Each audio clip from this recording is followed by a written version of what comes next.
ചില ആളുകൾക്ക് വേണ്ടി ചിലവാക്കിയ സമയങ്ങൾ എത്ര വിലപിടിപ്പുള്ളത് ആയിരുന്നു എന്ന് തിരിച്ചറിയുന്നത് അവരെ നമ്മൾ ഇഷ്ടപ്പെടുമ്പോഴല്ല, മറിച്ച് എല്ലാ ആവശ്യങ്ങളും കഴിഞ്ഞ് അവർ നമ്മളെ തള്ളിക്കളയുമ്പോൾ, അതുമല്ലെങ്കിൽ നമ്മൾ അവർക്ക് ആരുമല്ലായിരുന്നു എന്ന് തിരിച്ചറിയുമ്പോൾ ആണ്.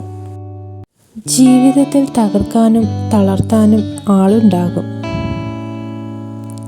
എന്നാൽ ജീവിതം നമ്മുടേതാണ്. ജീവിക്കേണ്ടത് നമ്മളാണ്. പറക്കണം, ചിറകുകൾ വിരിച്ച് ലക്ഷ്യസ്ഥാനത്ത് എത്തുന്നത് വരെ. നമ്മുടേതെന്ന് കരുതിയ മനുഷ്യർ നമ്മുടേതല്ലെന്ന് തിരിച്ചറിയുന്ന നിമിഷം ഇറങ്ങിപ്പോരേണ്ടത് ജീവിതത്തിൽ നിന്നല്ല, ആ മനുഷ്യരിൽ നിന്നാണ്. 100 കാരണങ്ങൾ നിരത്തി നമ്മളെ കുറ്റപ്പെടുത്തി ഒഴിവാക്കാൻ ശ്രമിക്കുന്നവരോട് ഒറ്റ ഉത്തരം കൊടുത്ത് മടങ്ങുക: ഇനി ഞാൻ നിനക്ക് ശല്യമാകില്ല.